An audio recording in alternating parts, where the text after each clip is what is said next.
اصل بات تو یہ ہے کہ انسان کی پوری زندگی صبح سے لے کر شام تک کی زندگی ہر وقت انسان کو یہ سوچنا چاہیے کہ جو کام میں کرنے جا رہا ہوں وہ اللہ کو راضی کرے گا یا ناراض کرے گا. جو حرف میں منہ سے نکال رہا ہوں وہ مجھے جنت میں لے جائے گا یا جہنم میں لے جائے گا, ہر وقت سوچنا چاہیے. لیکن میں ایک بزرگوں کا بتایا ہوا ایک طریقہ آپ حضرات کی خدمت میں عرض کرتا ہوں. اللہ تعالیٰ اس پر مجھے بھی عمل کی توفیق عطا فرمائے اور سب حضرات کو عمل کی توفیق عطا فرمائے. یہ اپنی زندگی کے اوقات کو صحیح مصرف میں خرچ کرنے کا ایک آسان طریقہ عرض کرتا ہوں. اتنا آسان ہے وہ کہ لوگ کہیں گے بھئی یہ تو بالکل ہی یہ تو انتہائی آسان چیز ہے, لیکن جب عمل کرنے کا وقت آئے گا تو شیطان بہکائے گا اچھا بھائی کل سے شروع کریں, جب کل آئے گی تو اچھا پرسوں سے شروع کریں. تو نتیجہ یہ کہ پھر ساری زندگی اس پر عمل کی توفیق نہیں ہوتی. لیکن اگر دل میں کچھ فکر ہے موت کی, قبر کے احوال کی اور اللہ تعالیٰ کے سامنے پیش ہونے کی, تو پھر بھائی کم سے کم اتنا کر کے دیکھ لیں تو اللہ تبارک و تعالیٰ کی رحمت سے امید ہے کہ ہماری زندگی وہ اللہ کی تعالیٰ کی مرضی کے مطابق ہو جائے. کیا چند منٹ صبح کو فجر کے بعد اور چند منٹ رات کو سونے سے پہلے یہ مانگتا ہوں. 5 منٹ صبح کو فجر کی نماز کے بعد, 5 منٹ رات کو سونے سے پہلے. صبح کو فجر کے بعد 5 منٹ اس بات کے لیے مخصوص کرو کہ اللہ تبارک و تعالیٰ کی بارگاہ میں حاضر ہو کر اللہ تعالیٰ سے کچھ بات کر لو. کیا بات کر لو؟ اے اللہ آج کا دن شروع ہو رہا ہے, پتہ نہیں یہ دن پورا مجھے ملے گا یا نہیں ملے گا, اور اس کے بعد کوئی دن ملے گا یا نہیں ملے گا. اے اللہ میں یہ دن شروع کر رہا ہوں, اپنی طرف سے میں یہ ارادہ کرتا ہوں, عزم کرتا ہوں اور آپ کی بارگاہ میں آپ سے عہد کرتا ہوں کہ آج کا دن صبح سے لے کر شام تک میں آپ کی مرضی کے مطابق گزاروں گا, آپ کی مرضی کے مطابق گزاروں گا, اور اپنا ہر کام آپ کی رضا کے خاطر کروں گا. یہاں تک کہ اگر کھاؤں گا بھی تو سنت کے مطابق کھا کر اس کو میں اب عبادت بنا لوں گا. یہاں تک کہ اگر میں اپنے گھر والوں سے ملوں گا, ان سے بات چیت کروں گا, ان کے ساتھ خوش طبعی کروں گا, تو وہ بھی اللہ آپ کی خاطر کروں گا کہ آپ نے مجھے اس کی کا حکم دیا ہے, اس کی اجازت دی ہے. جو کام کروں گا آپ کی رضا کے مطابق کروں گا. 5 نمازیں پڑھوں گا مسجد میں, اور ساتھ میں ہر قسم کے گناہ سے بچوں گا. جھوٹ نہیں بولوں گا, غیبت نہیں کروں گا, کسی پر تہمت نہیں لگاؤں گا, کسی کا دل نہیں دکھاؤں گا, کوئی ناجائز ذریعے آمدنی حاصل نہیں کروں گا, رشوت نہیں لوں گا, سود نہیں لوں گا. اے اللہ میں آپ سے یہ عہد کرتا ہوں, اور زبان سے بھی کہہ دو ان صلاتی و نسکی و محیای و مماتی للہ رب العالمین. اے اللہ میری نماز بھی آپ کے لیے, میری عبادتیں بھی آپ کے لیے, میری زندگی بھی آپ کے لیے, میرا مرنا بھی آپ کے لیے.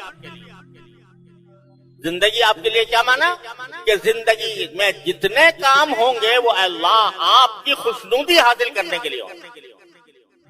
یہ عہد کر لو اللہ تبارک و تعالیٰ سے. عہد کر لیا, ساتھ ہی پھر دعا مانگ لو. اے اللہ میں نے آپ کے فضل و کرم سے میں نے یہ عہد کیا ہے کہ میں آج کا دن صبح سے لے کر شام تک آپ کی مرضی کے مطابق گزاروں گا, آپ کے احکام کے مطابق گزاروں گا, کوئی گناہ نہیں کروں گا. لیکن اے اللہ میں اس عہد پر قائم رہنے میں کمزور نہ ہو جاؤں, کمزور نہ پڑ جاؤں۔ اے اللہ میں اس عہد کو پورا نہیں کر سکتا جب تک کہ آپ کی توفیق شامل حال نہ ہو، جب تک کہ آپ مجھے توفیق عطا نہ فرمائیں۔ تو اے اللہ میں اپنی طرف سے عہد کرتا ہوں اور کوشش کروں گا، اور ساتھ میں آپ سے دعا مانگتا ہوں کہ یا اللہ مجھے اس کوشش میں کامیاب کر۔ دیکھو سورہ فاتحہ ہم ہر نماز میں پڑھتے ہیں نا، تو اس میں کیا ہے، بیچ کی آیت جو ہے ایاک نعبد و ایاک نستعین۔ ایاک نعبد کا معنی ہے یا اللہ ہم صرف آپ کی عبادت کریں گے، آپ کی بندگی کریں گے، کہنا آپ کا مانیں گے، تعمیل آپ کے حکم کی کریں گے، اور آپ کے خلاف ورزی نہیں کریں گے۔ لیکن ساتھ ہی ایاک نستعین، اور آپ ہی سے مدد مانگیں، یعنی عبادت ہم سے ہو نہیں پائے گی، بندگی اس وقت تک نہیں ہو پائے گی جب تک کہ آپ کی اعانت شامل حال نہ ہو۔ تو ایاک نعبد کے ساتھ اللہ تعالیٰ نے ایاک نستعین لگا دیا کہ یہ جو میں دعویٰ کر رہا ہوں، ایاک نعبد بہت بڑا دعویٰ ہے، اللہ آپ ہی کی عبادت کروں گا، آپ ہی کی مانوں گا، کسی اور کی نہیں مانوں گا آپ کے خلاف، بہت بڑا دعویٰ ہے۔ ساتھ ہی اللہ نے سکھا دیا کہ دعویٰ تو کر لو، لیکن یہ دعویٰ اس وقت تک پورا نہیں ہوگا جب تک مجھ سے مدد نہ مانگو۔ ایاک نعبد و ایاک نستعین، اللہ ہمیں سے آپ سے ہی مدد مانگتے، اور پھر آگے اس مدد مانگنے کی تفصیل اہدنا الصراط المستقیم، اللہ ہمیں سیدھے راستے پر رکھیے گا، ان لوگوں کے راستے پر رکھیے گا جن پر آپ کا انعام ہوا، ان لوگوں کے راستے سے بچائیے گا جن پر آپ کا غضب نازل ہوا، جو گمراہ ہو گئے۔ تو یہ سکھایا اللہ تعالیٰ نے، یہ سکھایا کہ ارادہ تو کر لو، عزم بھی کرو، عہد بھی کرو کہ میرے حکم کے مطابق زندگی گزارو گے، لیکن ساتھ مجھ سے مانگ بھی لو کہ اللہ میں اس عہد پر قائم نہیں رہ سکتا جب تک کہ آپ کی مدد شامل حال نہ ہو۔ تو لہذا ایک طرف عہد کرو، ان صلاتی و نسکی و محیایا و مماتی للہ رب العالمین، اور اس کے بعد اللہ ہی سے مانگو کہ یا اللہ اس عہد پر مجھے استقامت عطا فرمائیے، قائم رکھیے، اور اس کی مجھے توفیق عطا فرمائیے۔ یہ صبح کو یہ کام کر اللہ کے حوالے کر دیا نا اپنے آپ کو۔ اب سارا دن گزرے گا، اب ہر جگہ تھوڑا تھوڑا خیال کر لیا کرو کہ صبح کو میں نے یہ اللہ تعالیٰ سے عہد کیا تھا، تو کہیں ایسا نہ ہو کہ میں اس سے پھسل جاؤں، کسی گناہ میں پڑ جاؤں، کہیں جھوٹ بول لوں، کہیں غیبت کر لوں، کہیں کسی کا دل دکھا دوں، کہیں ناجائز کمائی کر لوں۔ جب آدمی بندہ شروع صبح یہ عہد کر کے بیٹھا ہے تو آخر کچھ تو سوچے گا کہ دن میں کہ بھئی میں یہ کام کرنے جا رہا ہوں، یہ اللہ کو راضی کرے گا یا ناراض کرے گا۔ چلو اس طرح دن گزار لیا، رات کو سونے کے لیے بستر پر پہنچ گئے، اس وقت 5 منٹ اور چاہیے، اس میں اپنا جائزہ لے کے دیکھو، میں نے صبح کو ایک عہد کیا تھا، اللہ تبارک و تعالیٰ سے یہ عرض معروض کی تھی کہ ان صلاتی و نسکی و محیا و مماتی للہ رب العالمین، میں کس حد تک آج کے دن میں اس پر پورا اترا، کہاں میں نے اس عہد کی پابندی کی اور کہاں مجھ سے لغزش ہو گئی، میں پھسل گیا، اپنے نفس کے شیطان کے داؤ میں آ گیا۔ اس کا تھوڑا سا جائزہ لیں اور ساتھ ہی اللہ تعالیٰ سے کہیں یا اللہ میں نے آپ سے عہد کیا تھا، آپ کی مدد بھی مانگی تھی، اے اللہ لیکن مجھ پر نفس اور شیطان غالب آ گیا، فلاں وقت میں مجھ سے یہ غلطی ہو گئی، فلاں وقت میں مجھ سے یہ غلطی ہو گئی۔ اے اللہ آپ نے فرمایا ہے کہ جب بھی غلطی ہو جائے تو میری طرف رجوع کر کے توبہ کر لیا کرو، استغفار کر لیا کرو۔ تو اللہ میں آج کی زندگی میں صبح سے شام تک کی زندگی میں مجھ سے جو کوئی غلطی ہوئی یا جو کوئی گناہ ہوا، اے اللہ میں اس پر استغفار بھی کرتا ہوں اور توبہ بھی کرتا ہوں۔